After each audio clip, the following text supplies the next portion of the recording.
రాష్ట్రంలో పరిపాలన ఏ విధంగా ఉంది? శాంతి భద్రతలు ఏ విధంగా ఉన్నాయి? శాంతి భద్రత అంటే ఏమి లేదండి. టోటల్ ఫెయిల్యూర్ అయిపోయింది. 30,000 మంది అమ్మాయిలు మిస్ అయ్యారు. ఏరండి ఒక్కళ్ళు కనపడరు. శనివారం, శుక్రవారం వస్తే హైదరాబాద్ వెళ్ళిపోతారు. వాళ్ళకి నచ్చిన చోటకి వెళ్ళిపోతారు.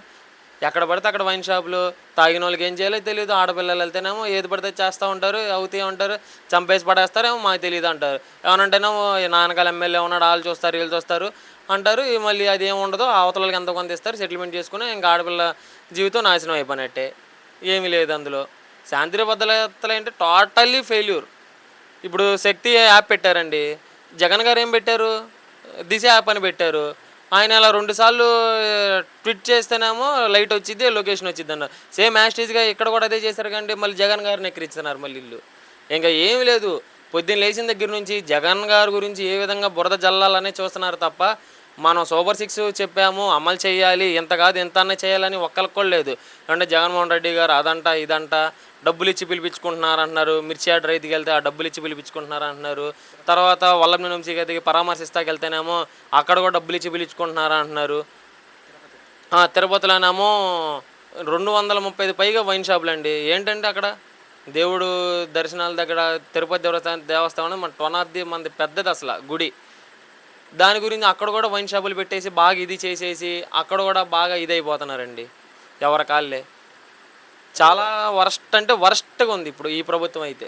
అంటే మంచి ప్రభుత్వం, ప్రజలందరూ సంతోషంగా ఉన్నారు, కరెంటు ఛార్జీలు అన్నీ బాగానే ఉన్నాయి అంటున్నారు.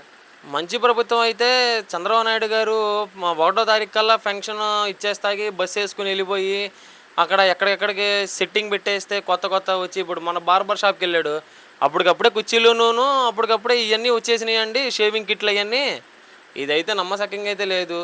ముందు ఏం లేదంటే పక్కన పెట్టేసి తీసుకురండి అని చెప్తారు. దానికి తీసుకొచ్చి పెట్టారు కుర్చీలును షేవింగ్ కిట్లు. దానిది ఏముందండి, ఎవరన్నా చేస్తారు అది. ఏదో బస్ ఎక్కేసి పర్యటన ఫస్ట్ రోజు ఫంక్షన్ చేసా వాళ్ళకి 2 సెంట్లు ఇచ్చేసేయండి, 3 సెంట్లు ఇచ్చేసేయండి అంటే అవదండి.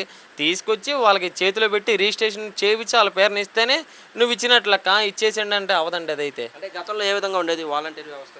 వాలంటీర్ వ్యవస్థ వల్ల చాలామంది చాలా జనాలు బాగుపడ్డారంటే ఇప్పుడు ముసలోళ్ళు ఉంటారు, వయసు అయిపోయిన వాళ్ళు, వాళ్ళు వెళ్ళలేరు.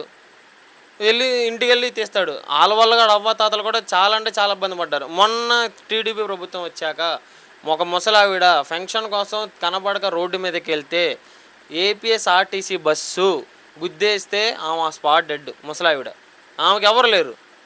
ఎవరు అండి బాధ్యులు? అనాశవాన్ని పడేస్తారు, తీసేస్తారు. చాలా వరస్ట్.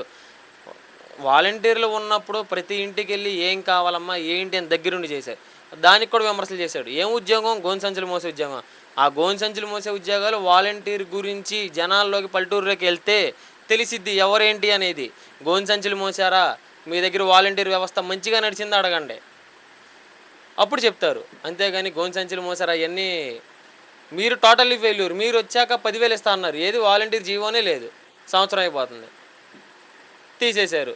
మళ్ళీ వాలంటీర్ వచ్చాక మళ్ళీ 10,000 ఇస్తారని ఇది అదే పచ్చి అబద్ధం.